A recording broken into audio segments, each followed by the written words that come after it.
એટલે NO2 થઈ ગયો પેરામેગ્નેટિક. કેવો થઈ ગયો? પેરામેગ્નેટિક. અનપેડ ઇલેક્ટ્રોન પ્રેઝન્ટ છે એટલે આ બધા પેરામેગ્નેટિક જ છે, કેમ કે બધામાં ઓડ ઇલેક્ટ્રોન આવશે ઇનડાયરેક્ટલી.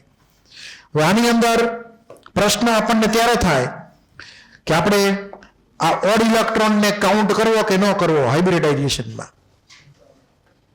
તો રૂલ પહેલો એવો છે કે જો central atom positive oxidation state ધરાવતો હોય, OS મતલબ ઓક્સિડેશન સ્ટેટ, અને એની ઉપર કોઈ લોન પેર ન હોય, ખાલી ઓડ ઇલેક્ટ્રોન જ હોય, તો એવા કેસમાં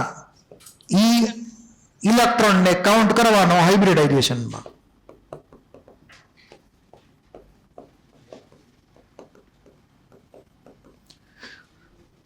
એક ઇલેક્ટ્રોનને અડધી લોન પેર માનવાની. અને મેં તમને કીધું હતું કે અડધી સીટ ખરેખર આખી સીટનું જ બુકિંગ થાય, પૈસા ખાલી અડધી સીટના દેવાના હોય, બુકિંગ તો આખી સીટનું જ થાય. ક્લિયર? એટલે અહીંયા આ લોન પેરને આપણે આખી ગણીને કાઉન્ટ કરીશું, અડધી ભલે રહી તોય તે સીટ આખી રોકશે. તો અહીંયા એક સિગ્મા વડા બાજુ, બીજો સિગ્મા વડા બાજુ, આ એક લોન પેર. તો આપણે અહીંયા કાઉન્ટિંગમાં ધ્યાન એ રાખશું કે 2 સિગ્મા અડધી લોન પેર, જેને આપણે 1 તરીકે કાઉન્ટ કરશું. તો 2 sigma plus 1 loan pair, total થઈ ગયો 3. એટલે કે આ થઈ ગયું sp2 હાઇબ્રિડાઇઝેશન. તો NO2 નો શેપ થઈ ગયો બેન્ટ, એટલે કે કોણીય, એંગ્યુલર, અને એમાં થઈ ગયું sp2 હાઇબ્રિડાઇઝેશન નાઇટ્રોજન એટમનું. આ બોન્ડ એંગલ યાદ રાખજો 134 ડિગ્રી. પછી બીજું અહીંયા પોઈન્ટ એ છે કે આ હાઇબ્રિડ, આ જે ઓડ ઇલેક્ટ્રોન છે એ હાઇબ્રિડ ઓર્બિટલમાં પ્રેઝન્ટ છે, અને હાઇબ્રિડ ઓર્બિટલ જે છે એ બોન્ડ ઇઝીલી બનાવી શકે. તો આપણે જ્યારે 2 NO2 ને ભેગા કરશું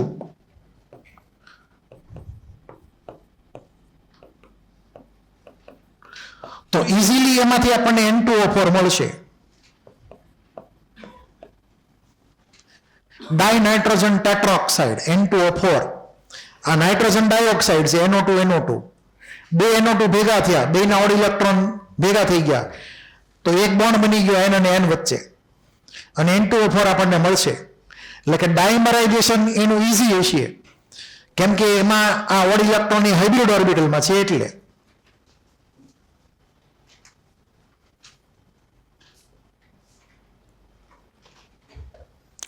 તા લખવાનું ઇઝી.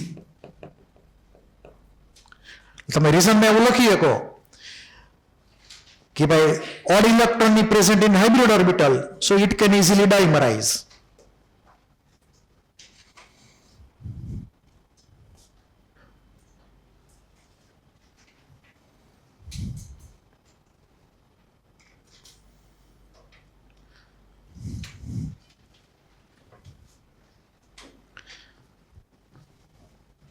આ રૂલ 1 થઈ ગયો. હવે રૂલ 1 પ્રમાણે તમે જોવો CF3 ને, તો CF3 માં તે કાર્બન યારે 3 ફ્લોરિન છે, તો કાર્બનની વેલ્યુ કેટલી ગણવાની? +3 ઓક્સિડેશન સ્ટેટ, કેમ કે ફ્લોરિન હંમેશા કેવો હોય? -1. અહીંયા નાઇટ્રોજન કેવો હતો? +4 હતો નાઇટ્રોજન, એટલે કે પોઝિટિવ ઓક્સિજન સ્ટેટ હતો એનો. એ જ પ્રમાણે CF3 માં પણ કાર્બન +3 થાય, અને કાર્બનના પોતાના 4 ઇલેક્ટ્રોન હતા વેલેન્સમાં, એમાંથી 3 વપરાઈ ગયા અને 1 વધ્યો, એટલે CF3 પર એક જ ઇલેક્ટ્રોન છે, લોન પેર બીજી કોઈ હશે નહીં. તો આમાં તમે રૂલ 1 એપ્લાય કરીને સીધો કહી શકો કે 3 સિગ્માની અડધી લોન પેર, જેને આખી ગણવાની, તો 3 + 1 જવાબ થઈ ગયો 4, એટલે sp3 થઈ ગયો હાઇબ્રિડાઇઝેશન. શેપ એનો થઈ ગયો પિરામિડલ, કેમ કે લોન પેરને આપણે શેપમાં ગણતા નથી, એટલે એમોનિયાનો ભાઈ થઈ ગયો, એમોનિયા જેવો શેપમાં પિરામિડલ. અહીંયા પણ આ ઓડ ઇલેક્ટ્રોન જે હાઇબ્રિડ ઓર્બિટલમાં છે, એટલે એનું ડાયમરાઇઝેશન એકદમ ઇઝીલી થઈ શકે. તો CF3 માં પણ આ પ્રમાણે આન્સર આવ્યો. પછી માની લો કે CHF2 હોય, એક હાઇડ્રોજન ને 2 ફ્લોરિન ને 1 કાર્બન, તો હાઇડ્રોજનની +1 માનવાની અને ફ્લોરિનની -1 માને, તો કાર્બનની વેલ્યુ કેટલી વેલ્યુ થાય? કાર્બન થાય +1, બરાબર છે. તો કાર્બનને x માની લઈએ, હાઇડ્રોજનની +1 ને ફ્લોરિનની -1, એ પ્રમાણે હિસાબ માંડો તો તમને કાર્બનની વેલ્યુ મળશે +1, કે પોઝિટિવ વેલ્યુ છે. કાર્બનના 4 વેલેન્સ ઇલેક્ટ્રોન હતા, એમાંથી 3 વયા ગયા, 2 ફ્લોરિન ને હાઇડ્રોજનની હારે, એક વધ્યું, આ લખેલો છે. અહીંયા પણ 3 સિગ્મા એ અડધી લોન પેર, એટલે કે 3 + 1 4, એટલે sp3 થઈ ગયું, શેપ થઈ ગયો પિરામિડલ. એનું પણ ડાયમરાઇઝેશન ઇઝીલી થઈ શકે આની જેમ જ તે. તો અહીંયા જે આ કેસ હતા એમાં રૂલ 1 એપ્લાય થયો, આમાં પણ રૂલ 1 એપ્લાય થયો, પછી NO2 માં પણ રૂલ 1 એપ્લાય થયો. આમાં કોઈને કઈ ડાઉટ હોય તો પહેલા બોલી જાઓ. હવે ClO3 ડોટ, ClO3 ડોટ ની અંદર આપણે ખાલી વાત કરી લઈએ અલગથી, તો એનું સ્ટ્રક્ચર આપણે આ પ્રમાણે લખી શકીએ. Cl ના પોતાના 7 વેલેન્સ ઇલેક્ટ્રોન, ધારો કે એમાંથી 3 ઓક્સિજનની હારે તમે 3 ડબલ બોન્ડ બનાવો અથવા એક કોઓર્ડિનેટ બનાવો, કોઈ ફેર નથી પડતો. ક્લોરીનના પોતાના 7 માંથી 6 ઇલેક્ટ્રોન વીએ ગયા, 1 ઇલેક્ટ્રોન વધ્યો. તો હવે અહીંયા ક્લોરીનની વેલ્યુ બોલો, ઓક્સિડેશન સ્ટેટની કેટલી થઈ? +6 થઈ. અને બીજી કોઈ લોન પેર પ્રેઝન્ટ છે નહીં, તો રૂલ 1 સીધો લાગુ પડશે. એટલે કે આ આપણે ઓડ ઇલેક્ટ્રોન જે છે એ કાઉન્ટ કરવાનો હાઇબ્રિડાઇઝેશનમાં, કાઉન્ટ ઇન હાઇબ્રિડાઇઝેશન. તો 3 સિગ્મા અને અડધી લોન પેર 3 + 1, તો sp3 થઈ ગયો એ પ્રમાણે. તો આ sp3 અને પિરામિડલ શેપ, અને આનું પણ ડાયમરાઇઝેશન ઇઝીલી થઈ શકે. એટલે કે 2 ClO3 ભેગા થાય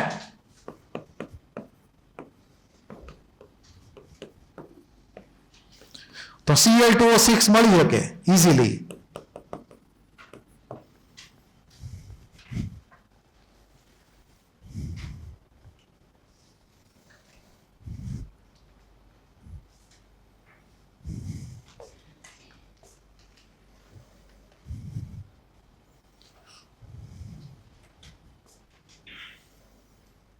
તો આ રૂલ 1 બધાને ક્લિયર?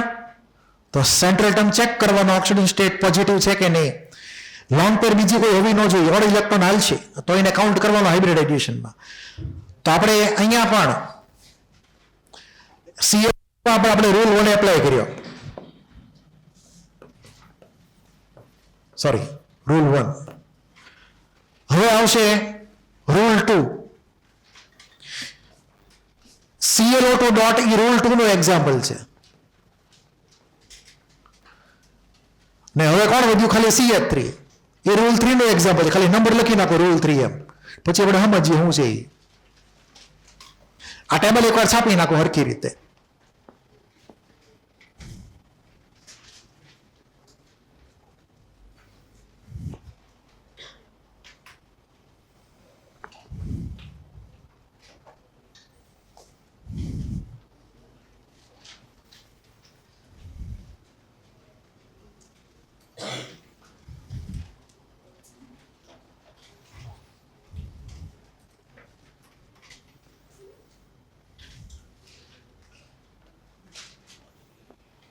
પેનલ કોઈને બાકી?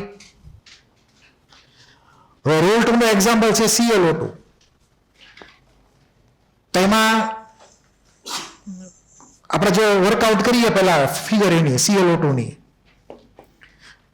તો Cl એક ઓક્સિજન ડબલ બોન્ડ થઈને એક જણને કોઓર્ડિનેટ બોન્ડ એટેચ કરી દો, તો અહીંયા એક ઇલેક્ટ્રોન વધે ને બીજી એક લોન પેર આવે.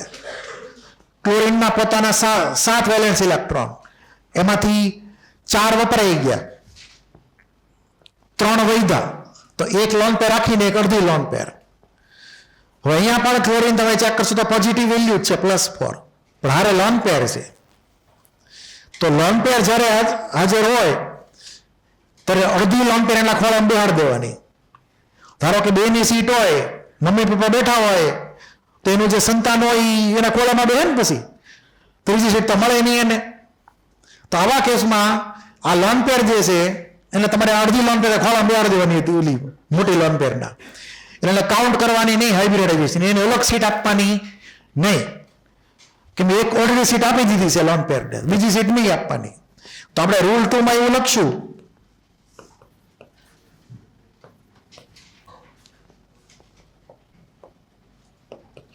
if lone pair is present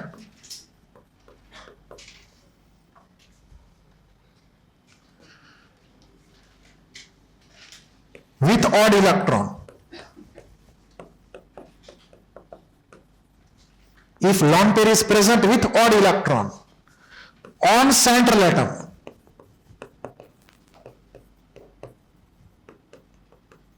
then odd electron is not considered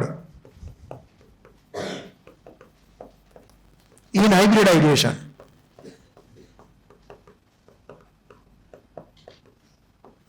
long પેરને તો ગણવાની, પણ ઓલા અડધા ઇલેક્ટ્રોનને નહીં ગણવાનું આપણે. તો આપણે અહીંયા એ લોજિક પ્રમાણે આગળ વધીએ તો આની આગળ 2 સિગ્મા છે ને 1 લોન પેર છે. આ ઇલેક્ટ્રોનને કાઉન્ટ નહીં કરીએ, એટલે કન્સિડર નહીં કરવાનો.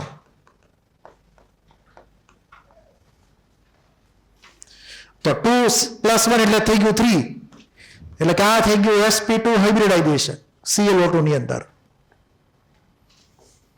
અને એનો શેપ થઈ ગયો બેન્ટ એટલે કે એંગ્યુલર.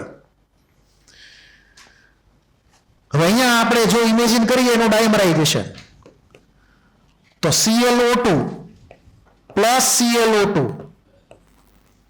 એમાંથી Cl2O4 જે છે એ ડિફિકલ્ટ છે,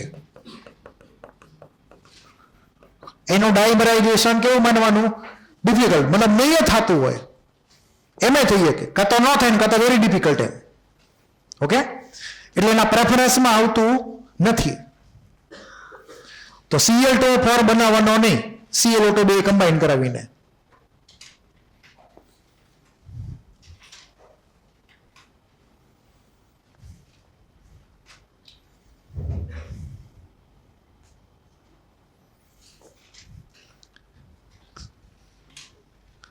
તો રૂલ 2 એટલે કે રૂલ 2 એપ્લાય થયો ClO2 ના કેસમાં.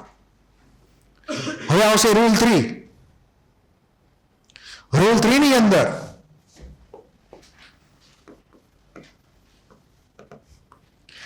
આપણે સેન્ટ્રલ એટમ જો નેગેટિવ ઓક્સિડેશન સ્ટેટમાં હોય, if central atom is in negative oxidation state,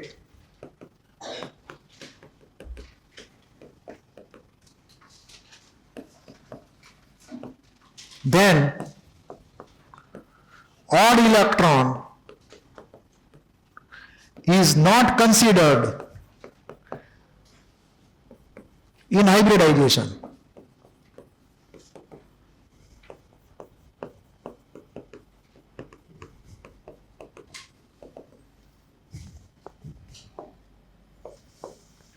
તો ધારો કે આપણે એક્ઝામ્પલ લઈએ CH3 નું, CH3 ડોટ. તો આ CH3 ડોટ જે છે અત્યારે મેં રેન્ડમલી આવી રીતે ડ્રો કર્યો છે.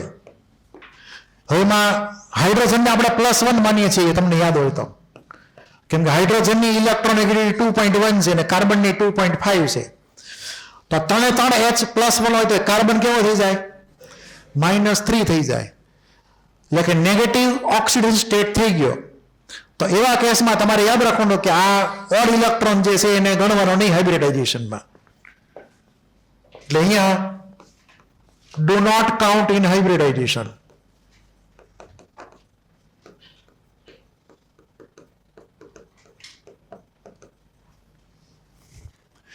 તો ખાલી 3 સિગ્મા ને 0 lone pair, 3 sigma 0 lone pair, total થઈ ગયો 3, એટલે કે આ થઈ ગયું sp2, અને આનો શેપ થશે ટ્રાયેંગ્યુલર પ્લેનર.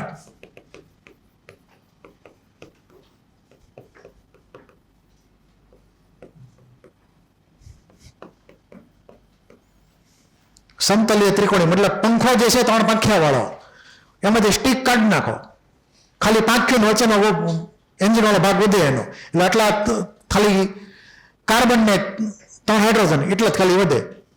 ટ્રાયેંગ્યુલર પ્લેનર થઈ ગયું એ પ્રમાણે શેપ.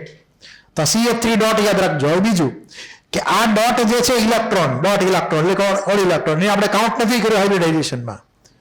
તો 2 CH3 ભેગા થાય અને ઇથેન બને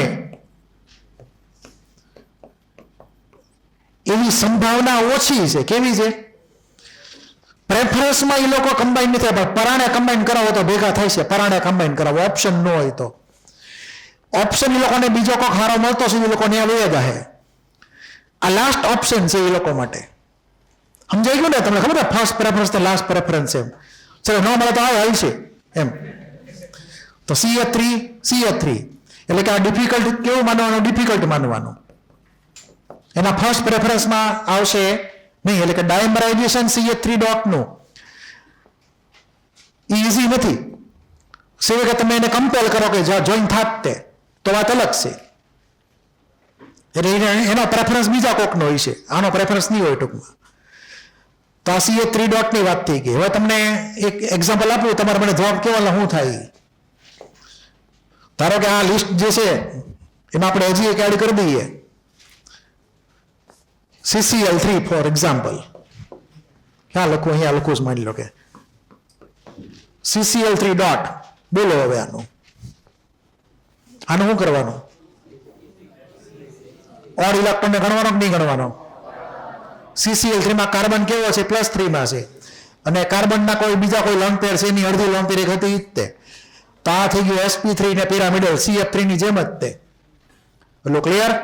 એક્ઝામમાં તમને આવું આવડવું જોઈએ. એ પ્રમાણે હવે તમને આ ડિફરન્સ ખાસ ક્લિયર થવો જોઈએ કે જો CH3 ડોટ હતો તો એનો શેપ થઈ ગયો ટ્રાયંગ્યુલર પ્લેનર, પણ CF3 ડોટનો શેપ થઈ ગયો પિરામિડલ.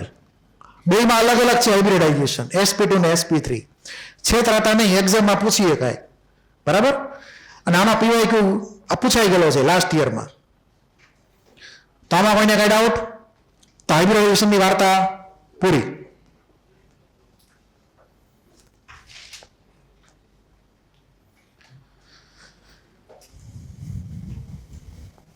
હવે તમને જે ઝેરોક્સ આપેલી છે ઓલી હાઇબ્રિડાઇઝેશનની અથવા VSAPR લખેલી ઝેરોક્સ છે, 2 ઝેરોક્સ તમને આપેલી છે.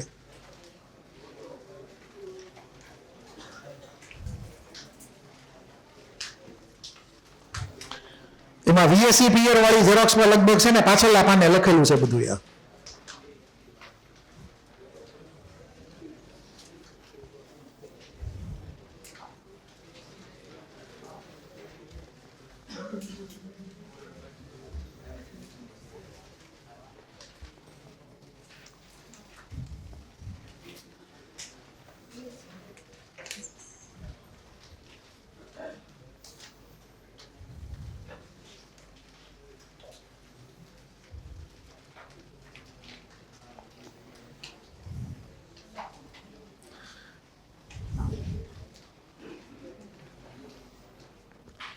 હવે આ ધ્યાન આપજો હરખી રીતે, ઇમ્પોર્ટન્ટ છે. પહેલા તો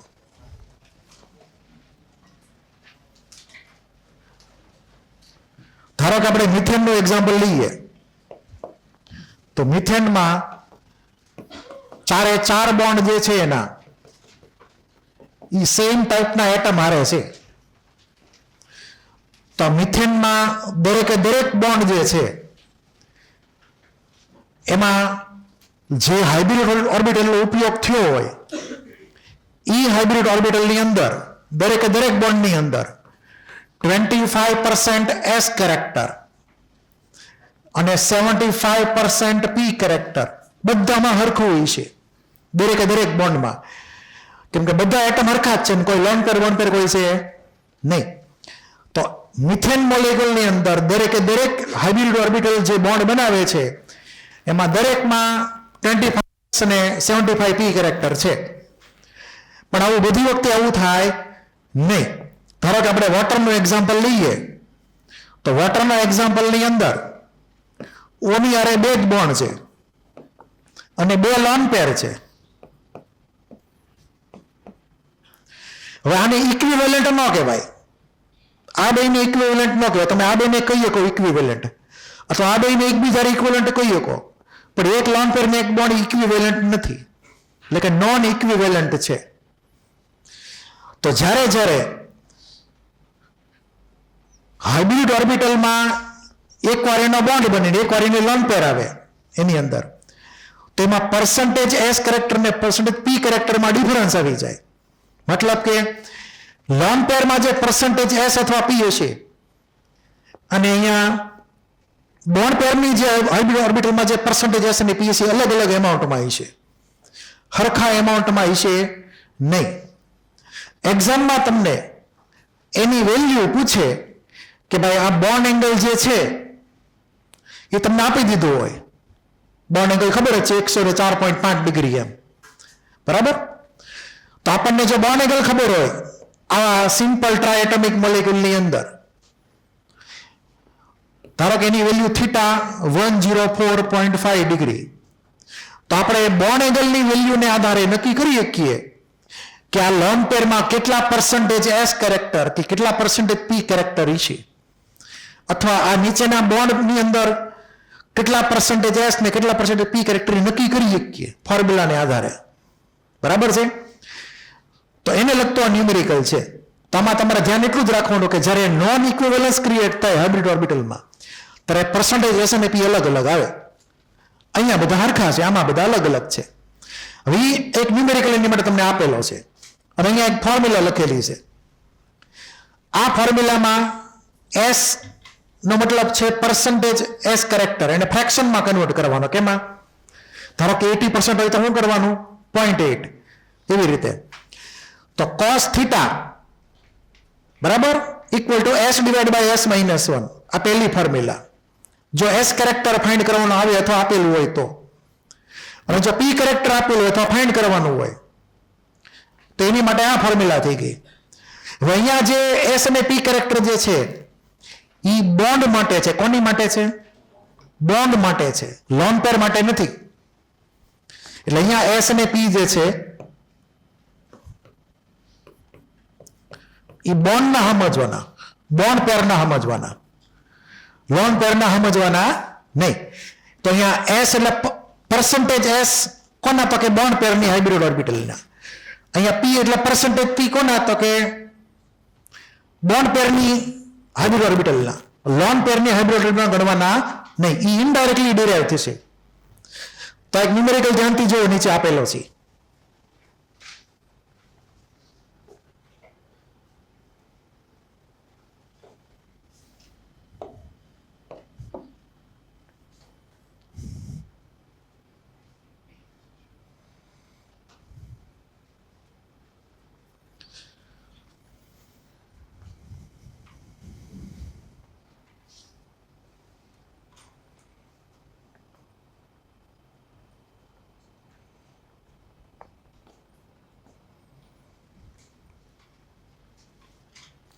તો આપણને પર્સન્ટેજ પી કેરેક્ટર પૂછેલું છે લોન પેર માટે. ક્લિયર? બોન્ડ પેર માટે પૂછ્યું નથી, લોન પેર માટે પૂછ્યું છે પર્સન્ટેજ પી કેરેક્ટર. અને બોન્ડ એંગલ ને તમને કોસ્ટની વેલ્યુ આપી દીધી છે -0.25, અને એને આધારે આપણે દાખલો સોલ્વ કરશું. હવે તો પહેલા તો આ ક્વેશ્ચન બધાને ક્લિયર છે શું કરવાનું એમ? કોઈને કઈ ડાઉટ હોય તો બોલી જાઓ. હવે આ આપણી ફોર્મ્યુલા, બોલો કેવી રીતે આગળ વધશું? હિન્ટ આપો, બોલો. આપણે કોસ થીટાની વેલ્યુ મૂકી દેવાની, કાં તો એસ કેરેક્ટર ફાઇન્ડ કરવાનો, કાં તો પી કેરેક્ટર. એટલે કાં તો તમે 1 ને 2 ને ઇક્વેટ કરો, કાં તો 1 અને 3 ને ઇક્વેટ કરો. એટલે કાં તો આપણને એસ કેરેક્ટર મળે, કાં તો પી કેરેક્ટર મળે. કોનું મળે? પણ બોન્ડ નું મળે કે લોન પેર નું મળે? બોન્ડ નું મળે. તો પહેલા માની લો કે આપણે પી કેરેક્ટર ગણીએ, બોન્ડ નું ગણવી, પી ની વેલ્યુ વર્કઆઉટ કરો, ફ્રેક્શનમાં આવશે. એટલે કે તમે ઇક્વેટ કરો cos theta equal to P -1 divide by, આને સોલ્વ કરો વેલ્યુ મૂકીને, અને પી ની વેલ્યુ ગોતી નાખો.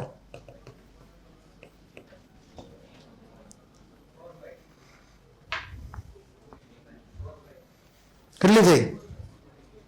4/3,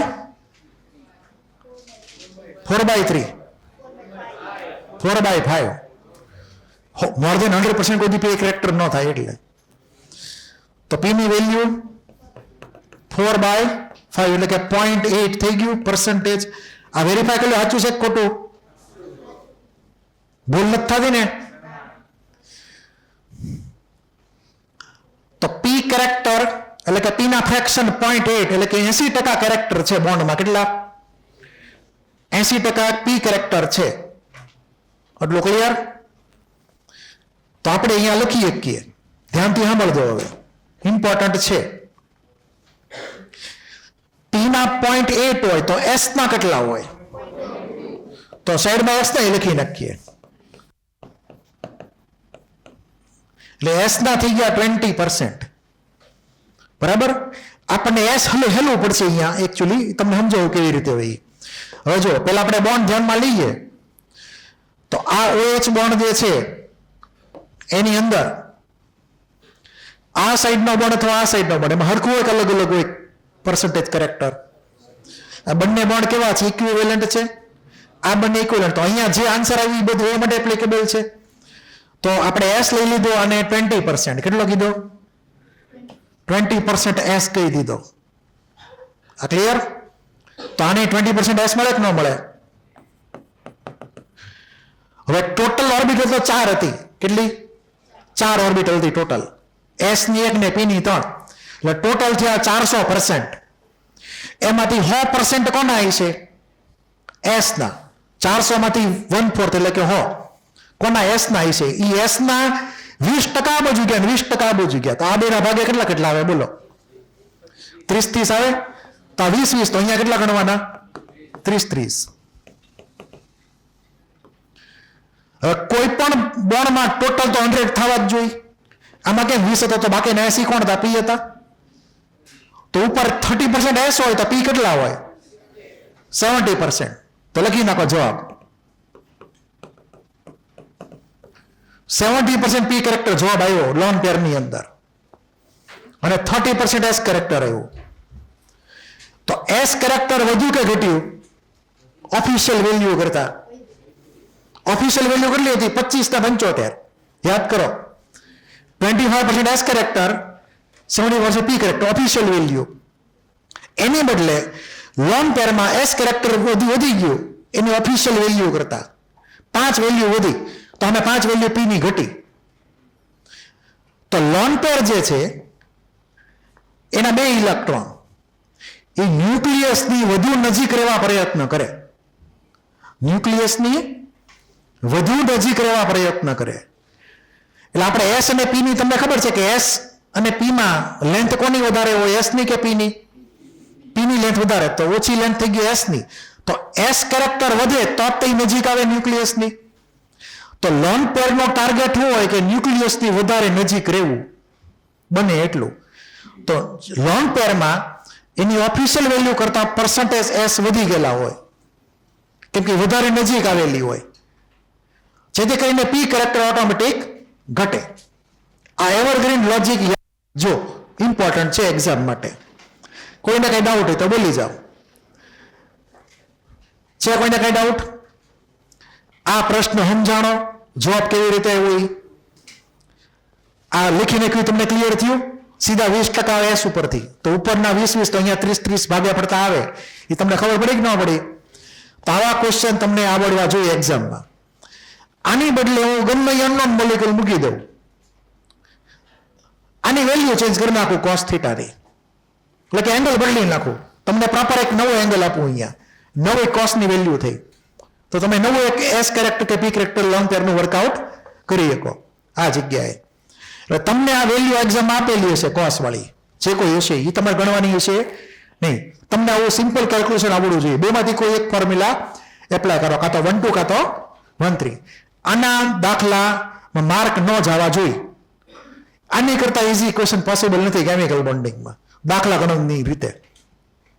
આમાં ત્યાં કેમિકલ બોન્ડિંગમાં એટલા બધા ન્યુમેરિકલ આવશે નહીં ક્યાંય. આ થોડાક ન્યુમેરિકલ હતા અને બીજા ન્યુમેરિકલ આવશે ડાયપોલ મોમેન્ટમાં. આવો પપ્પુ જેવો ન્યુમેરિકલ લગભગ બધાને આવડે ને રોકડા માર્ક ગણી લેવાના, આવું પૂછાય તો. બરાબર, ભૂલ નહીં કરતા આવા કેસમાં. કોઈને કઈ ડાઉટ હોય તો બોલી જાઓ. છે કોઈને કઈ ડાઉટ? આગળ જાય.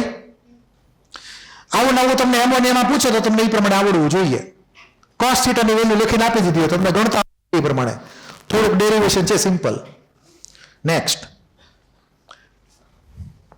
એક બીજું કે આ જે છે એ એપ્લિકેબલ કોની માટે છે? આ ત્રણ માટે જ તે.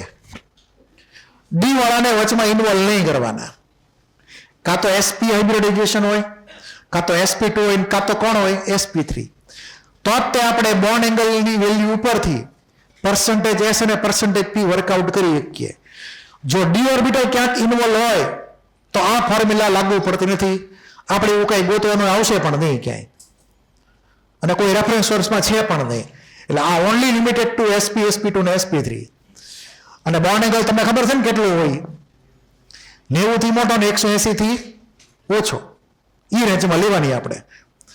લેસ ધેન 90 એંગલ લેવાનો નથી, કેમ કે બે પી ઓર્બિટલનો એંગલ જ તે 90 હોય. ક્લિયર? જો 100% પી કેરેક્ટર થાય, કેટલું? 100% પી કેરેક્ટર, તો બોન્ડ એંગલ કેટલો થઈ જાય? 90. એટલું ક્લિયર થયું? બોન્ડ એંગલ થાય 90, તો 90 બોન્ડ એંગલ લો તો cos 90 કેટલા થાય? અહીંયા cos 90 કેટલા થાય? 0. તો આને સોલ્વ કરો તો શું થાય? p = 1. p = 1 મતલબ p = 100%. આ ક્લિયર છે? એટલે બોન્ડ એંગલ જેમ 90 ની નજીક હોય એમ પરસેન્ટેજ પી વધે, અને બોન્ડ એંગલ જેમ 109 ની નજીક હોય, કોની નજીક? 109 ની નજીક, એમ પરસેન્ટેજ પી જે છે એ ઘટેલા હોય. એટલે કે 75% પી લઈએ 109 ના એંગલમાં, મિથેનમાં. અને જો બોન્ડ એંગલ 90 હોય તો પરસેન્ટેજ પી કેટલો આવે? 100%. તો પરસેન્ટેજ પી નું વેરિએશન ક્યાંથી ક્યાં થશે? બોલો. પરસેન્ટેજ પી નું વેરિએશન ડિપેન્ડ કરે બોન્ડ એંગલ કયો છે એ પ્રમાણે. બરાબર છે? આપણે અત્યારે જે પી કેરેક્ટર ફાઇન્ડ કર્યું, ક્યાં ફાઇન્ડ કર્યું હતું? બોન્ડમાં, લોન પેરમાં ફાઇન્ડ કર્યું હતું. તો નીચે બોન્ડ પેરમાં કેટલું હોય પી કેરેક્ટર? 80%. તો પી કેરેક્ટર જે છે એ ડિપેન્ડ કરશે બોન્ડ માટે 75 થી 100 ની વચ્ચે. કેટલું? 75 થી 100 ની વચ્ચે. 75 ક્યારે હોય? બોન્ડ એંગલ 109 નો હોય ત્યારે, મિથેનનો સ્ટાન્ડર્ડ કેસ. અને જો બોન્ડ એંગલ 90 હોય, અપર લિમિટ ને લોઅર લિમિટ બે લઈ લીધી આપણે, બે લઈ લીધી, તો cos 90 0, તો આપણે પી ની વેલ્યુ મળી ગઈ 1. તો આપણે સાઈડમાં નોટ કરી લઈએ વસ્તુ.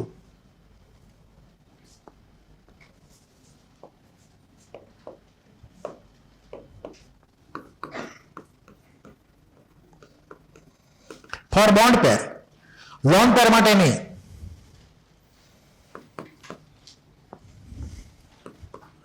પરસેન્ટેજ પી ની range 0.75 less than or equal to percentage P, અરે પરસેન્ટેજ પી નહીં, સોરી, એકલો પી.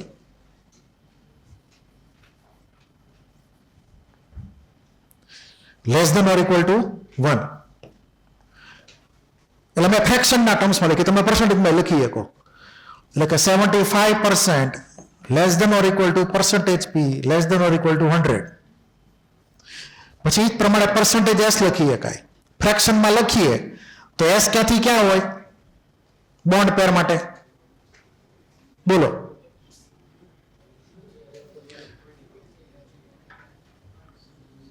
એસ શરૂ થાય 0 થી. ક્યાંથી શરૂ થાય?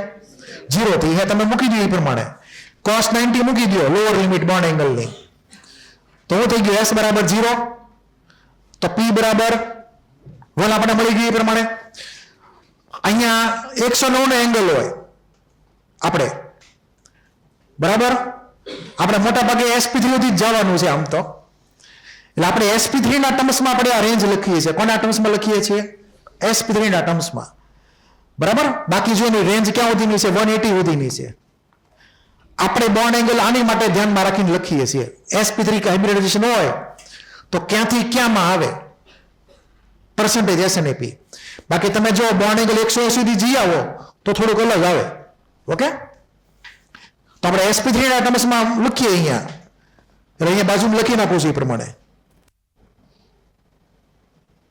ઓલો ક્યાં વયું ગયો? વયું ગયું? હા હાર્યું. એટલે અહીંયા બ્રેકેટમાં લખજો sp3 માટે છે એમ.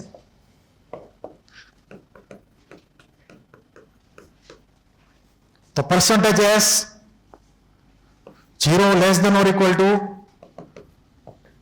25. તો percentage s 0 થી 25 ની વચ્ચે ફરતા રહેતા હોય sp3 માટે.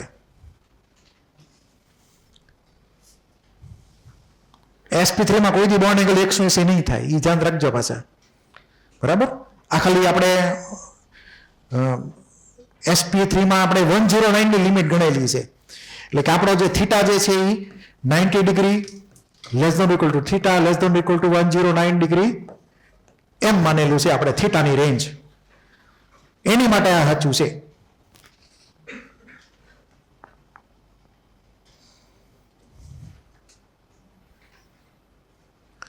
જો એસપી હોય હાઇબ્રિડ તો બોન્ડ એંગલ 180 થઈ શકે, તો તમારે રેન્જ બદલવી પડે એસપી માટે. એટલે એસપી માટે આનો જવાબ અલગ આવે. sp2 માટે ક્યાં સુધી જવાનું? 120 સુધી જનરલી. એટલે એ પ્રમાણે રેન્જ ફરતી રહે દરેકની. તો આપણે અત્યારે sp3 માટે ગણશું એ પ્રમાણે. એક્ઝામમાં પૂછીએ કાંઈ પ્રશ્ન આવો કોઈ પણ, તો આની વાર્તા આપણી પૂરી.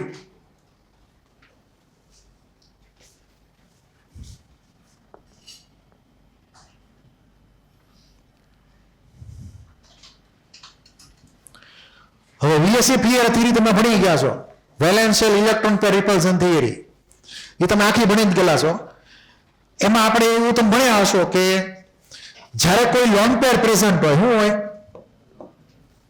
લોન પેર પ્રેઝન્ટ હોય અથવા ન હોય તો એ વખતે બે અલગ અલગ કેસ આવે. લોન પેર જો પ્રેઝન્ટ ન હોય તો બધા જ બોન્ડ પેર એવી રીતે ગોઠવાય જેથી કરીને રિપલ્ઝન મિનિમમ થાય. બે જ બોન્ડ હોય તો 180 વિધાઉટ લોન પેર. 3 બોન્ડ હોય તો કેવી રીતે આવે? 120 નો એંગલ આવે. 4 બોન્ડ પેર ને 0 લોન પેર તો 109 નો એંગલ આવે. ક્લિયર? પછી 5 બોન્ડ હોય અને 0 લોન પેર હોય તો sp3d પ્રમાણે પંખો, ટ્રાયગોનલ, બાયપિરામિડ, એવી રીતે બધા અલગ અલગ કેસ એપ્લિકેબલ થાય. પણ જ્યારે લોન પેર આવે તો પ્રોબ્લેમ ક્રિએટ થશે કે મેં લોન પેરને ખોટું લાગ્યું, તમે એને એના શેપમાં ન ગણ્યું એટલે મોલેક્યુલના, અને એને ખોટ એવું લાગે કે બધાની પથારી ફેરવશે એવી. બોન્ડ એંગલ ફેરવી નાખશે. શું કરશે? બોન્ડ એંગલ ફેરવી નાખશે. ધારો કે એમોનિયામાં બોન્ડ એંગલ કેટલો હતો? 107 થઈ ગયો. 109 માંથી હું કામ? લોન પેરા બદલા લીધો. લોન પેર કા બદલા, રિવેન્જ ઓફ લોન પેર. તો વીએસસીપીઆર થિયરી એટલે શું થઈ ગયું? Revenge of lone pair. Lone પેર કા બદલાવું આવે ને મૂવીનું નામ. બરાબર?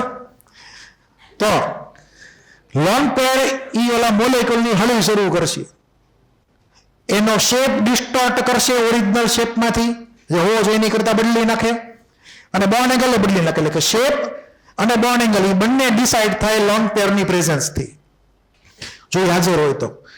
અને એમાં દરેકમાં અલગ અલગ એક્સટેન્ટ હોય રિપલ્ઝનનું, ડિપેન્ડિંગ ઓન કેટલી લોન પેર છે, કેવી રીતે ગોઠવેલી છે, વગેરે વગેરે.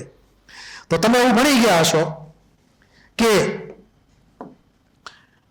Extent of repulsion very very important, એક્ઝામમાં પૂછીએ કે આખી ટર્મ એ તમને લખીને આપેલી જ છે ઝેરોક્સમાં. તો એક્સટેન્ટ ઓફ રિપલ્ઝન જે છે એમાં લોન પેર વચ્ચે મેક્સિમમ રિપલ્ઝન થાય, કેમ કે એ લોકો ખાલી એક જ ન્યુક્લિયસથી કંટ્રોલ થયેલા છે. એની કરતા થોડુંક ઓછું રિપલ્ઝન થાય લોન પેર અને બોન્ડ પેર વચ્ચે, અને સૌથી ઓછું રિપલ્ઝન થાય બોન્ડ પેર વચ્ચે, કેમ કે બોન્ડ પેર 2 ન્યુક્લિયસથી કંટ્રોલ થયેલી હોય, 2 સુપરવાઇઝર હોય એક ક્લાસમાં. એટલે છોકરા હખણા રહે, તોફાન બહુ કરે નહીં. એલપીમાં ખાલી એક જ સુપરવાઇઝર હોય, એક જ ન્યુક્લિયસ કંટ્રોલ કરે 2 ઇલેક્ટ્રોન, એટલે થોડા તોફાન વધારે થતા હોય. તો આ એક્શન ઓફ રિપલ્ઝન થઈ ગયું લોન પેર બોન્ડ પેર વચ્ચે એ પ્રમાણે. પછી બીજું એક લઈએ એક્શન ઓફ રિપલ્ઝન, જેમાં નંબર ઓફ બોન્ડ્સને ધ્યાનમાં લઈને આપણે લખીએ. તો ટિપિકલમાં ટિપિકલ છે, ભૂલાવું ન જોઈએ. ડીબી મતલબ ડબલ બોન્ડ. તો 2 ડબલ બોન્ડનું રિપલ્ઝન વધારે પાવરફુલ હોય 2 સિંગલ બોન્ડના રિપલ્ઝન કરતા. એટલે કે DB dash DB much more repulsive force ધરાવે કોના કરતા? એસબી ડેશ એસબી કરતા. અને અહીંયા ડીબી ડેશ એસબી. તો અહીંયા આપણે બોન્ડ પેરનું ખાલી રિપલ્ઝન જોયું. કોનું જોયું? બોન્ડ પેરનું રિપલ્ઝન જોયું. હવે અહીંયા ક્લિયર? હવે અહીંયા બીજી ખાસ નોટ લખેલી છે અહીંયા, જે તમારે યાદ રાખવાની એપ્લાય કરવાની. Lone pair LP repels slightly more than that of double bond. એટલે કે લોન પેર ડેશ લોન પેરનું રિપલ્ઝન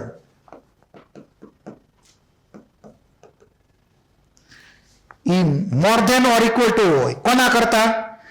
તો કે ડબલ બોન્ડ ડેશ ડબલ બોન્ડના રિપલ્ઝન કરતા. ઓલમોસ્ટ ઇક્વલ હોય, થોડુંક વધારે પણ હોઈ શકે. બે ઓપ્શન છે, ડિપેન્ડ કરે ઈ મોલેક્યુલનો શેપ કેવી રીતનો છે, કેવી રીતે લોન પેરની એરેન્જમેન્ટ છે, એ બધા ફેક્ટર ઉપર કાઉન્ટ કરે. પણ in general lone pair dash lone પેરનું રિપલ્ઝન થોડુંક એવું વધારે પાવરફુલ હોઈ શકે કોના કરતા? ડબલ બોન્ડ વચ્ચેના રિપલ્ઝન કરતા.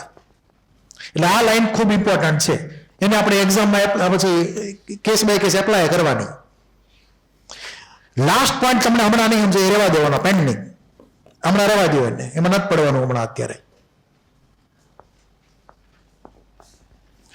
હવે આને એપ્લાય કરીએ, કઈ જગ્યાએ બધું એપ્લાય થાય છે તો એનું એક્ઝામ્પલ લઈએ. હવે એમાં શરૂઆત પહેલા અહીંયાથી કરીએ.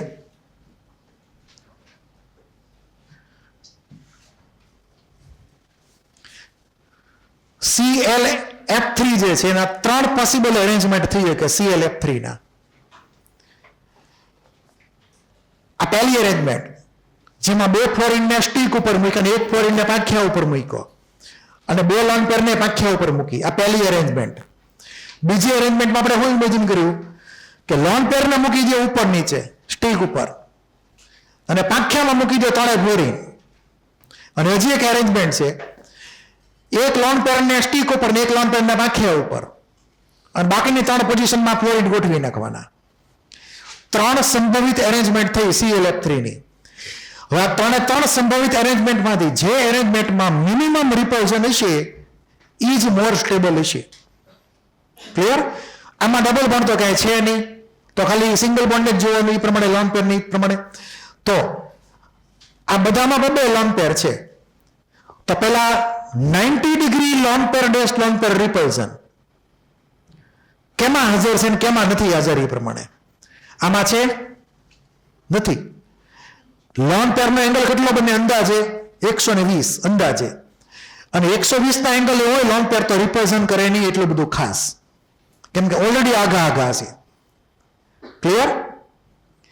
એટલે અહીંયા રિપલ્ઝન કેવું થઈ ગયું? 0, ઓલમોસ્ટ 0 રિપલ્ઝન થઈ ગયું, કેમ કે એંગલ 120 નો છે. એટલે આ અરેન્જમેન્ટમાં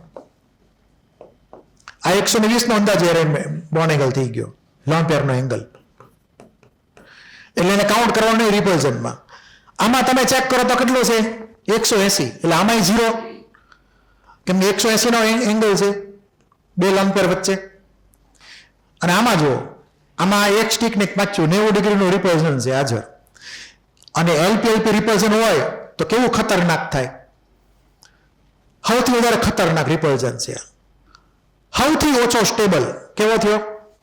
લીસ્ટ સ્ટેબલ સ્ટ્રક્ચર થયું. તમને એક્ઝામમાં પૂછે કયું સ્ટ્રક્ચર ClF3 નું સૌથી લીસ્ટ સ્ટેબલ છે, કે જેમાં લોન પેર રિપલ્ઝન 90 ડિગ્રીનું હોય, મોસ્ટ રિપલ્સિવ.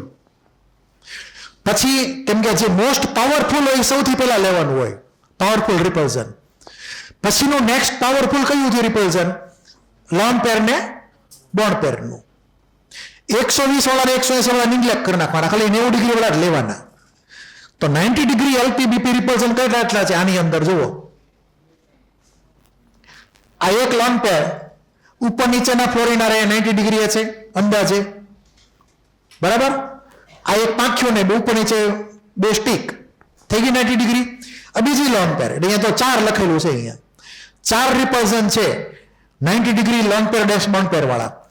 આની અંદર એ પ્રમાણે કાઉન્ટ કરો તો 6 રિપલ્ઝન આવશે, બરાબર. 2 લોન પેરના 3 રિપલ્ઝન 90 ડિગ્રી ફ્લોરિન આરે. આમાં 3 જ છે. આ બેમાં 0 0, અહીંયા 4, અહીંયા 6. કયું અનસ્ટેબલ કહેવાય? આ અનસ્ટેબલ કહેવાય કમ્પેરિઝનમાં, કેમ કે આ 4 ની બદલે 6 રિપલ્ઝન છે અહીંયા. ક્લિયર? આના ભલે બે આપણે બે કેવા છે એના વીક છે, આના કેવા છે બે વીક છે, એટલે આ કઈ એટલું બધું કઈ ખાસ પાર્ટિસિપેટ નહીં કરે. તો આ કેવો થઈ ગયો લેસ સ્ટેબલ થઈ ગયો કોના કરતા? ફર્સ્ટ વાળા કરતા. અને છેલ્લું સૌથી ઓછું રિપલ્ઝન જે થાય બોન્ડ પેર વચ્ચે, એમાં અહીંયા બે ને અહીંયા 0 ને અહીંયા બે પાછા. તો આપણે આ બેને કમ્પેર નહીં કરવાના આવે કે અહીંયા તમે ઇમેજિન કરો તો તમે ઇમેજિન કરો કે 6 = 4 + 2 થાય. શું થાય? આના 4 બેલેન્સ થઈ ગયા. હવે રેસ કોની વચ્ચે લાગી? આના 2 અને આના 2 વચ્ચે રેસ લાગી. હવે બોલો હવે કોણ અનસ્ટેબલ થઈ ગયું? આ અનસ્ટેબલ થઈ ગયું કેમ કે આના બે વધારે પાવરફુલ રિપલ્ઝનમાં છે આના બે કરતા. 4 તો બેલેન્સ થઈ ગયા બે. સમજાણું? એટલે અહીંયા તમારે ખાસ ધ્યાન રાખવાનું. એટલે તમને પૂછે ઓર્ડર ઓફ સ્ટેબિલિટી આ ત્રણેય સ્ટ્રક્ચરનો તો આવડવો જોઈએ. અથવા એક્સટેન્ટ ઓફ રિપલ્ઝન કેમાં વધારે? આમાં મેક્સિમમ રિપલ્ઝન, સેકન્ડ રિપલ્ઝન ને મિનિમમ રિપલ્ઝન. આમાં તો રિપલ્ઝનનો ઓર્ડર એ પૂછે અથવા સ્ટેબિલિટીનો ઓર્ડર એ પૂછે તો એનર્જીનો ઓર્ડર એ પૂછે. તો સાઈડમાં એન્ટ્રી મારી દો. Stability inversely proportional to energy, inversely proportional to repulsion. જેમાં repulsion મિનિમમ એની સ્ટેબિલિટી મેક્સિમમ.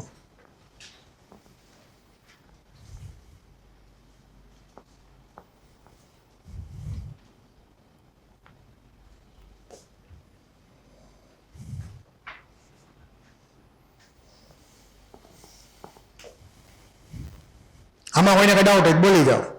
છે કોઈને કઈ ડાઉટ? તો એક્ઝામમાં પ્રશ્ન હોઈ શકે આમાંથી.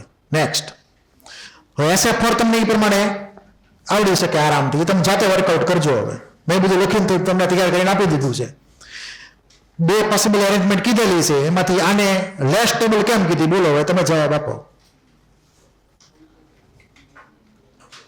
આને લેસ સ્ટેબલ કેમ કીધી બોલેલા? અહીંયા 3 રિપલ્ઝન છે લોન પેર બોન્ડ પેર. ઉપર બે 0 0 છે પણ અહીંયા 3 છે ને બરાબર. અહીંયા ભલે 4 રહ્યા. તમે અહીંયા ઇમેજિન એવું કરી શકો. સાંભળજો, તમે લઈ લ્યો 2 + 1 તરીકે અને આને લઈ લ્યો 3 + 1 તરીકે. તો આના 3 બેલેન્સ. તો આનો એક વિડિયો હવે આનો એક કયો છે એક્સ્ટ્રા બોન્ડ પેર ડેશ બોન્ડ પેર નો છે અને ઉપરવાળાનો એક કયો છે લોન પેર ડેશ બોન્ડ પેર છે. હવે કોણ અનસ્ટેબલ થી વધારે? આ થઈ ગયો. ડાયરેક્ટ આઈડિયા ન હોય તો આવી રીતે થોડું મગજ વાપરવાનું થોડું એ પ્રમાણે. તો લેસ સ્ટેબલ, આ મોર સ્ટેબલ. એટલું clear?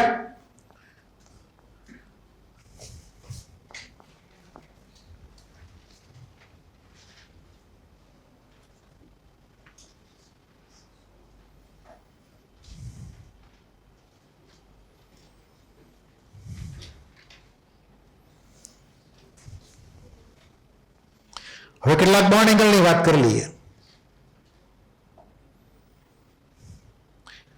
Effect of double bond on bond angle, એ આપણે ટોપિક હમણાં હારે ભણી લઈએ.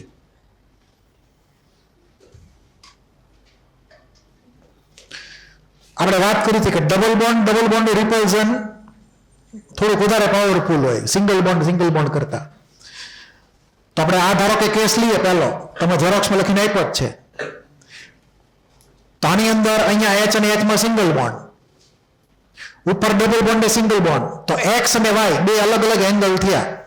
કોની વેલ્યુ મોટી થવી જોઈએ? X અને Y માં X ની વેલ્યુ મોટી થવી જોઈએ. આમ જનરલી એ sp2 છે ને હાઇબ્રિડાઇઝેશન, પણ 120 તો એંગલ આવશે ને થોડોક મોટો આવશે ઉપરના બેમાં, કેમ કે X અહીંયા ડબલ બોન્ડ ને સિંગલ બોન્ડ રિપલ્ઝન વધારે પાવરફુલ હોય. તો X ની વેલ્યુ મોર ધેન 120, Y ની વેલ્યુ લેસ ધેન 100. તમને કમ્પેરિઝન પૂછે તો આવડવી જોઈએ એક્ઝામ એ પ્રમાણે. અહીંયા તે જ પ્રમાણે બે ફ્લોરિન ઉપર એક ઓક્સિજન ડબલ બોન્ડથી. તો અહીંયા તે તમારે 108 ના બોન્ડ એંગલ નીચે 120 થી ઓછો અને ઉપરનો એંગલ 120 થી વધારે 126. એટલું ક્લિયર? પછી અહીંયા Cl હોય. તો હવે Cl ના કેસમાં આ F F versus CL CL, બોલો અહીંયા કેમ બોન્ડ એંગલ થોડોક વધારે આવ્યો? આ બોન્ડ એંગલ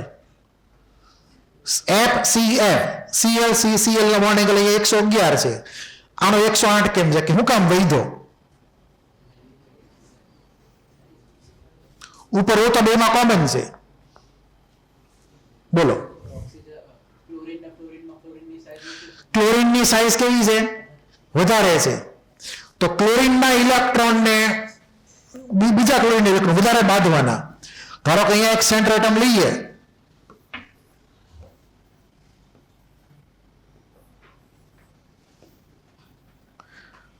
આ સ્મોલ સાઇઝ નો એટમ છે, આ લાર્જ સાઇઝ નો એટમ છે. આ બેના ઇલેક્ટ્રોન વચ્ચે શું થાય? રિપલ્ઝન થાય કે ન થાય? ગળદી થાય કે ન થાય?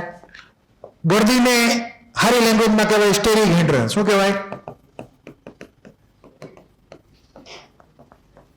દેશીમાં ગળદી, ભીડ. તો અહીંયા ગળદી વધારે છે એટલે બેની કોણીઓ ભટકાય કે ન ભટકાય? એટલે બે વધારે આગા ખસેડે એકબીજાને. આ બે પાતળા છે, આગા આગા વ્યવહારના, કોઈ કોણીઓ ભટકાવાનું છે નહીં. એટલે કે એ લોકો વચ્ચે સ્ટેરિક હિન્ડ્રન્સ નહીં ક્રિએટ થાય, અહીંયા સ્ટેરિક હિન્ડ્રન્સ ક્રિએટ થશે. એટલે કે અહીંયા આપણે એવું માનશું, ધારો કે અહીંયા ફ્લોરિન મૂકી દઉં અને ઓક્સિજન કહી દઉં અને ફ્લોરિન કહી દઉં, આને ઓક્સિજન અને ક્લોરીન કહી દઉં, તો અહીંયા સીએલ વાળો એંગલ મોટો હોય કરસ્પોન્ડિંગ ફ્લોરિન વાળા એંગલ કરતા, કેમ કે એમાં સ્ટેરિક હિન્ડ્રન્સ એપ્લિકેબલ થાય. તો સ્ટેરિક હિન્ડ્રન્સ એટલે કે ગળદી, જેથી કરીને બોન્ડ એંગલમાં વધારો થાય. જેમ એટમની સાઇઝ વધે, ટર્મિનલ એટમ, કયો? ટર્મિનલ એટમ એટલે કે છેડાનો પરમાણુ. આ છેડાનો પરમાણુ, આ સેન્ટ્રલ એટમ છે. તો છેડાનો પરમાણુ એટલે કે ટર્મિનલ એટમ જો વધે સાઇઝમાં તો બોન્ડ એંગલ વધારવાનો છે. પછી માની લો કે હજી આગળ બીઆર મૂકો તો હજી મોટો બોન્ડ એંગલ આવે કે નાનો બોન્ડ એંગલ આવે? બીઆર મૂકો તો હજી એંગલ મોટા થઈ જાય. બીઆર ની સાઇઝ તો સીએલ સીએલ કરતા મોટી છે એ પ્રમાણે. હવે આપણને બીજો કેસ આપેલો છે POCl3. એમાં રીતે તમે ચેક કરશો તો અહીંયા એક્સ ની વેલ્યુ જે છે એ મોટી છે 109 કરતા, જ્યારે નીચેના બધા એંગલ 109 થી ઓછા થશે, કેમ કે ઉપરથી રિપલ્શન વધારે થાય છે ડબલ બોન્ડનું. એટલે આ કેસ આપણે વાત કરી દીધી ઇથિલિનના કેસમાં. હવે આ ટિપિકલ કેસ છે બીજો. આ આયોડિન પેન્ટાફ્લોરાઇડ છે, IF5. આ લગભગ તમને નથી આપ્યું ડ્રો કરીને, જો તો નથી આપ્યું ને. આ આયોડિન પેન્ટાફ્લોરાઇડ નું પહેલું સ્ટ્રક્ચર. પછી આ જે છે એ XC છે, XeF5 પ્લસ છે, અને આ સાઈડ છે XeOF4. ત્રણ અલગ અલગ મોલેક્યુલ લીધેલા છે, જેમાં એક એક લોન પેર આવે. બરાબર? હવે તમને યાદ હશે કે જો આપણે આમાં કાઉન્ટિંગ કરીએ તો બધામાં આવશે sp3d2 હાઇબ્રિડાઇઝેશન. યાદ છે ને એ તો? અને sp3d2 ની અંદર આપણે એ વાત કરી હતી કે બધી જ પોઝિશન્સ કેવી હોય? સિમેટ્રિકલ હોય. સ્ટીક અને પાંખિયા બે કેવા માનવાના? હરખા માનવાના. તો અત્યારે મેં લોન પેરને નીચે સ્ટીક ઉપર મૂકેલી છે. અહીંયા એક લોન પેર થઈ આયોડિન ઉપર, અહીંયા તે XC પ્લસમાં એક લોન પેર આવે, અહીંયા તે XC માં એક લોન પેર આવે. આ ફોટા પ્રમાણે. હવે અહીંયા ધ્યાન રાખવાનું છે કે આ બેમાં તમે જોશો તો ઓલમોસ્ટ સિમિલર છે. જોવો તો ધ્યાનથી, આ આયોડિન એટમ, આ XC પ્લસ, આ 4 ફ્લોરિન ઉપર એક ફ્લોરિન, અહીંયા 4 ફ્લોરિન એક ફ્લોરિન. એટલે આમાં કોઈ ખાસ એવું કઈ રિપલ્શન છે નહીં. બીજું અહીંયા બોન્ડ એંગલ તમે ધ્યાનથી જુઓ, આ કેટલો લખેલો છે? રફલી 82.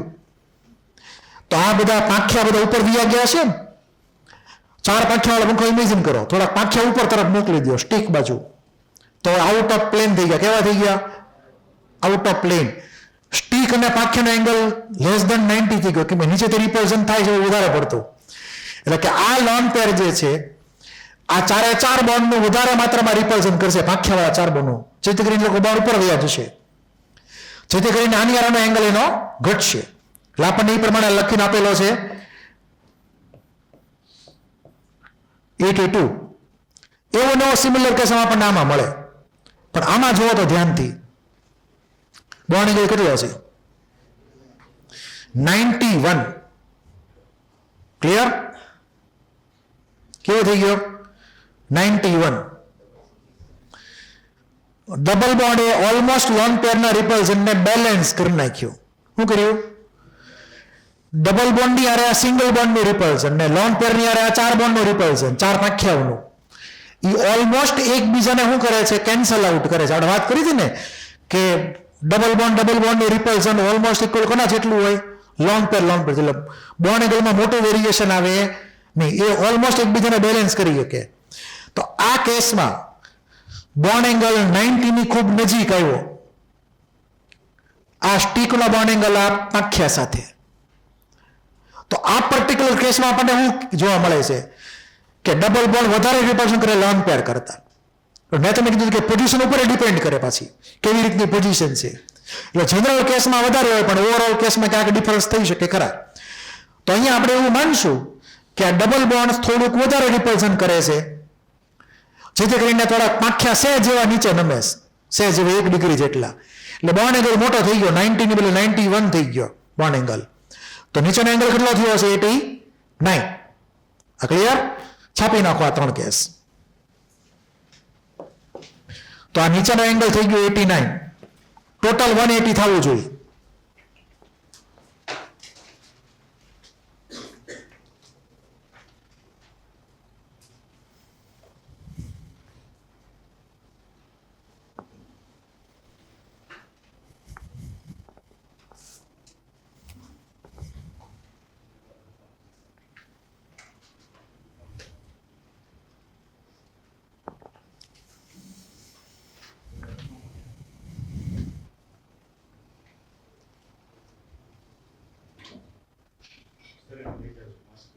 હા,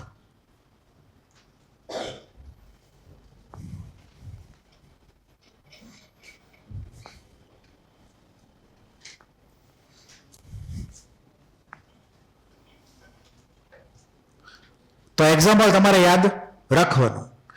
અહીંયા ડબલ બોન્ડની સામે લોન પેર છે એટલે, અને બે એકબીજાને ઓલમોસ્ટ બેલેન્સ કરી નાખે છે.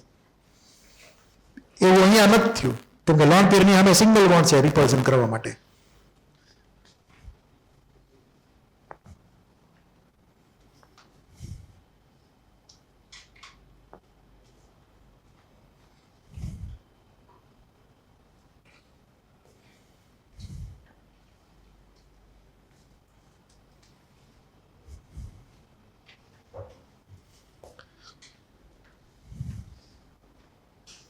આ વચલા ફોટો ડ્રો કરતો આવે છે એ થોડોક ટાઈમ પાસ છે, આવી ગયો વચમાં એક્સ્ટ્રા. પહેલો છેલ્લો જ લેવાનો તમારે ખાલી હરખી રીતે કમ્પેરિઝનમાં.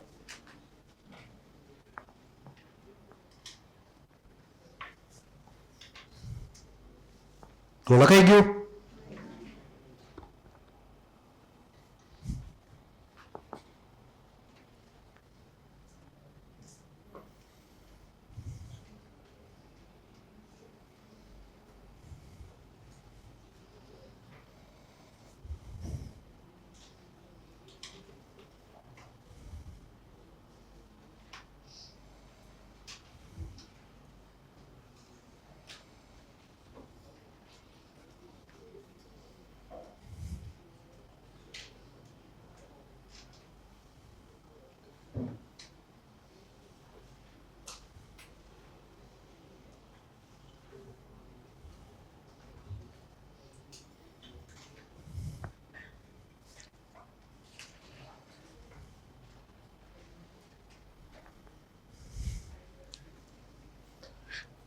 તો આ ડબલ બોન્ડની વાત પૂરી.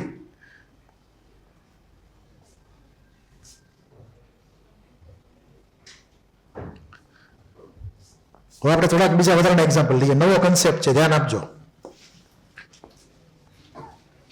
Compare bond angles of H2O and OF2. આપણે H2O અને OF2 ના બોન્ડ એંગલને કમ્પેર કરવાનો વિથ રીઝન. તો પહેલા વોટર,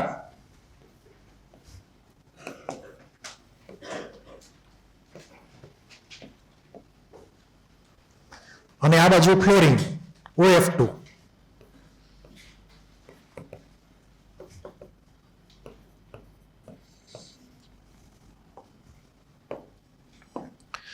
હવે આની અંદર H ની ઇલેક્ટ્રોનેગેટિવિટી 2.1 અને ઓક્સિજનની 3.5. આ બાજુ ફ્લોરિનની ઇલેક્ટ્રોનેગેટિવિટી 4.0 અને ઓક્સિજનની 3.5. લોન પેરને ભૂલી જાઓ, બેમાં કોમન છે એટલે ખાલી બોન્ડ પેરના ઇલેક્ટ્રોનના લોકેશન ઉપર ફોકસ કરો. તો અહીંયા OH બોન્ડ જે છે એમાં O ની વધારે ઇલેક્ટ્રોનેગેટિવિટી H કરતા, તો એ બોન્ડના ઇલેક્ટ્રોન કોની વધારે નજીક રહેવાના? ઓક્સિજનની વધારે નજીક રહેવાના. માની લો કે આપણે લોકેશન અહીંયા ઇન્ડિકેટ કર્યું એનું O ની નજીક, અને આ બાજુ OF2 માં ફ્લોરિનની વેલ્યુ વધારે છે ઓક્સિજન કરતા, તો બોન્ડની ઇલેક્ટ્રોન લોકેશન ક્યાં લખશું? F ની વધારે નજીક.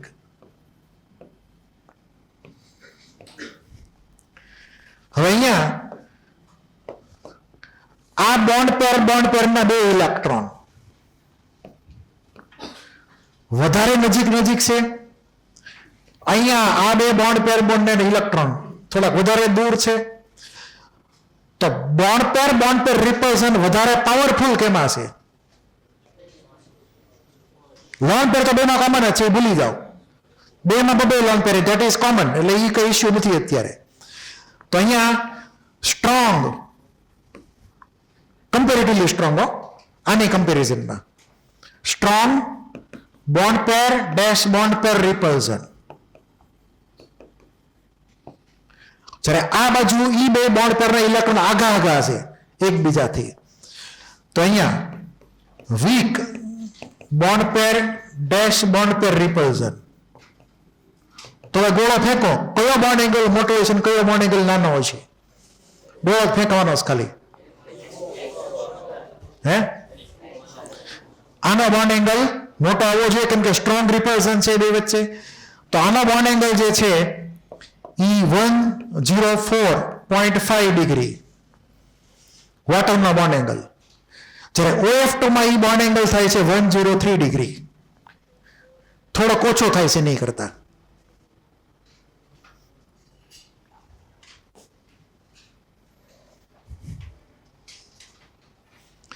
આ ફિગર તમારે મગજમાં બેહાડ દેવાની.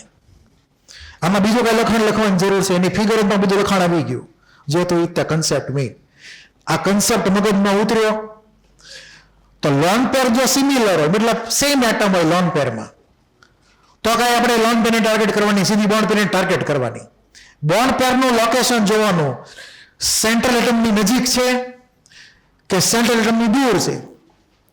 જેમ દૂર હોય સેન્ટ્રલ એટમ એમ વધારે ઓછું રિપલ્શન થાય એમાં, તો બોન્ડ એંગલ નાનો આવે.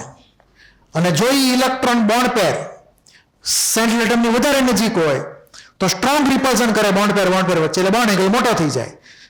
ધેરફોર લાર્જર બોન્ડ એંગલ એવું લખી નાખો અહીંયા, અને આ બાજુ લખો ધેરફોર સ્મોલર બોન્ડ એંગલ.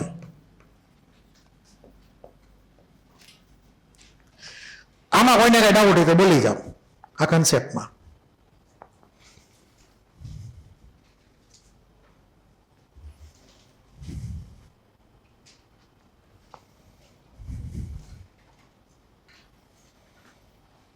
છે કોઈને કઈ ડાઉટ?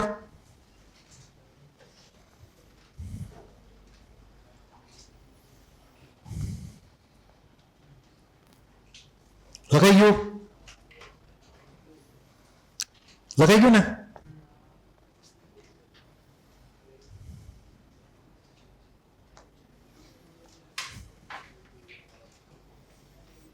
હવે આવું નવું આપણે બીજા બે કેસમાં લઈએ. NF3 versus NH3. સાઈડમાં પહેલા નોટ કરી લે બોન્ડ એંગલને, રેફરન્સમાં કામ લાગશે. એમોનિયાનો બોન્ડ એંગલ રફલી આપણે કેટલો લઈએ? 107. NF3 નો બોન્ડ એંગલ અહીંયા લખેલું છે મેં, રફલી 102 ડિગ્રી.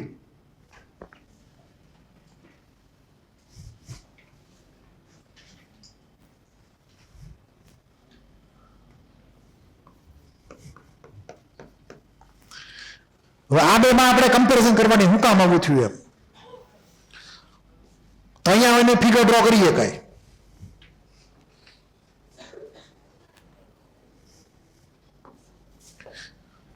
તો NH3 ની અંદર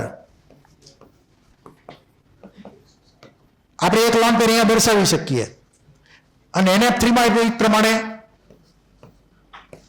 તમે ઇલેક્ટ્રોન દર્શાવી શકો. હવે તમે ઇલેક્ટ્રોનની લોકેશન દર્શાવો લોજિકને આધારે તો બોલો અહીંયા એમોનિયામાં શું કરવાનું?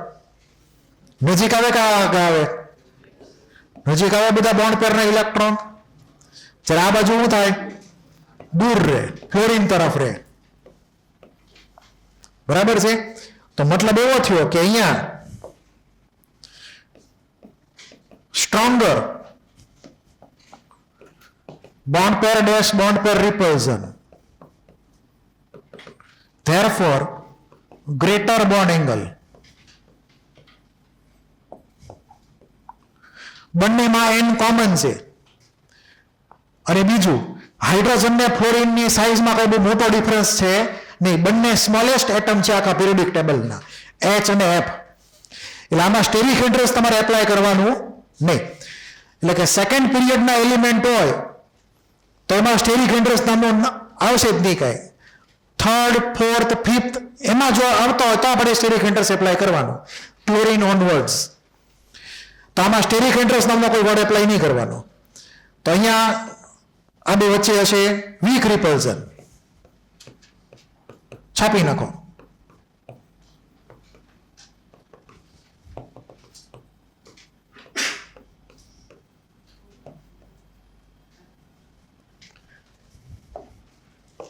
વેલ્યુ તો તમને યાદ છે ને, હમણાં લખી હતી 107 ડિગ્રી ને અહીંયા રફલી 102 ડિગ્રી.